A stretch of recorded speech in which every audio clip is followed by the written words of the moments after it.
বলবো, বন্ধু বান্ধব ফোন দেয় কিরে কবে যাবি, ইটালি যাস নাই, এভাবে কথা বলে। এর থেকে আর খারাপ লাগার কি আছে? ফ্যামিলির কাছে কোনো মূল্য নাই, বন্ধু বান্ধবের কাছে ঠাট্টার পাত্র হয়েছে, হাসির পাত্র বলে যে ইটালিয়ান সিটিজেন ভিক্ষারি করে ভাই। আর তারা বলে যে নুলুস্তা ফেক। ভাই নুলুস্তা কি সবাই নুলুস্তা কি ফেক নি?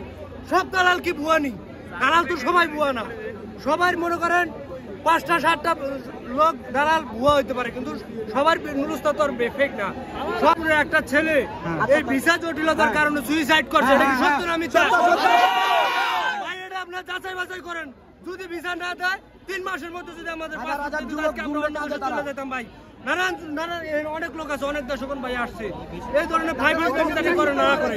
ইতালির আম্বাসি আমরা জানি একটা আধুনিক একটা দেশ, কিন্তু তাদের তদন্ত করতে এই ধরনের আশেপাশে কাজ করে দীর্ঘ সময় না। এটা কি নিম্ন আফ্রিকার কোন দেশ না? বিয়ে করবে টাকা নাই, খবরে বিয়ে করবে করতে গেলে ভাই টাকা থাকলে বিয়ে করা যায় না।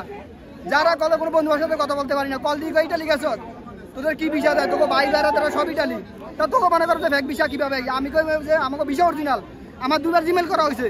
এরা ঢাকা থেকে কেউ উত্তর দেয় না, কোনো মনে করে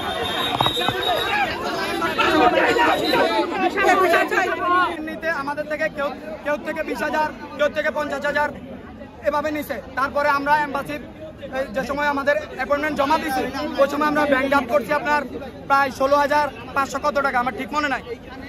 তো আমাদের ওইখানে আরো বিভিন্ন খরচে প্রায় 50,000 টাকা চলে গেছে, আরো বিভিন্ন ভাবে আমাদের টাকা গেছে। কিন্তু আমাদের টাকা খাইছে, কিন্তু তারা কাজ করে না কেন? কাজ করতে পারবে না। একটা মানুষের ভিসা সর্বোচ্চ লাগে 3 মাস। কেন বিহারকে আমাদের পাসপোর্ট ভিসা দেয় না? 17 মাস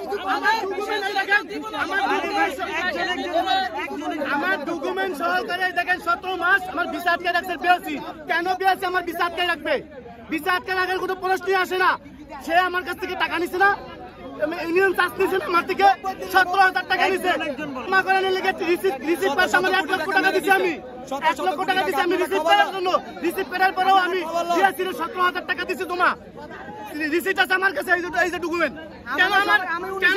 কেন আমাদের ভিসা এখনো দিয়েছে না বিএসসি? আমাদের না কেন? তাদের তো অধিকার নাই কেন? আমাদের যেখানে 3 মাসের ভিতরে তাদের যেখানে রেজাল্ট দেওয়ার কথা, হয় ভিসা সহ পাসপোর্ট দিবে আর না হয় রিজেক্ট দিবে। আমাদের যদি নুরুস অরিজিনাল হয় তাহলে ভিসা সহ আমাদের পাসপোর্টটা অতি তাড়াতাড়ি অতি জরুরি চাই, ঠিক আছে? 2023 সালের আগস্ট মাসে জমা দিছি, আজ 2024 সালের সেপ্টেম্বর মাস, আজ 13 মাস আমরা ভুক্তভোগী। আমাদের ফ্যামিলি আছে, অনেক ভাইয়েরা আছে বিভিন্ন দেশ থেকে, তারা বাংলাদেশে আইসে ইটালিয়ার ভিসার অপেক্ষায় এম্বাসিতে পাসপোর্ট জমা দিয়েছে। আমি পাসপোর্ট জমা দিয়ে 16 মাস যাবত আটকা খাইছি, প্লাস আমার পাশাপাশি মালয়েশিয়া থেকে আসছি, সে থেকে আমার ভিসাটাও ক্যান্সেল হয়েছে। আমার দাবি হলো তাদেরকে আমরা তো ফি দিছি 90 দিনের কথা বলে, কি জন্য আজকে 16 মাস যাবত আমাকে ভুক্তভোগী করছো? আমার দায়ভার কে নিব? তাই আমার পড়াশোনা বন্ধ হয়েছে, পাশাপাশি আর্থিক আমি কিছু ভুল হয়েছি, আমার একটা ছোটখাটো চাকরি করতাম সেটাও নষ্ট হয়েছে। আমি সবাই তো ভুক্তভোগী না, এখানে যারা স্বেচ্ছাসেবক কার্ড লাগাইছে সবাই কিন্তু ভুক্তভোগী না। কেউ আছে এখানে যারা এম্বাসি, হয়তো আপনার ডকুমেন্ট আছে, সবাই নাই। আমরা ধরছি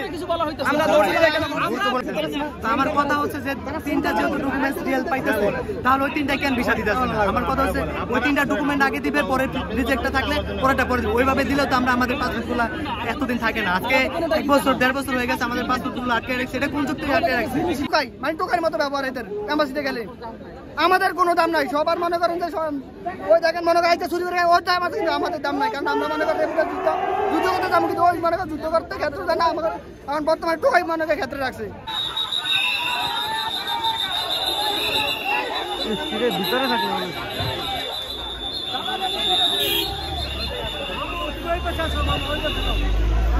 ছোট ভাই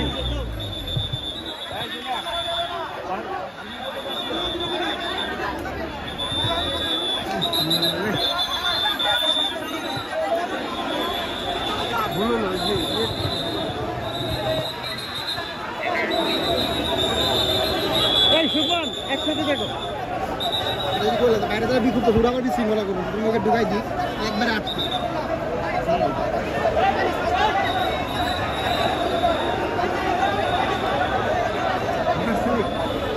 ভারী শব্দ পাওয়া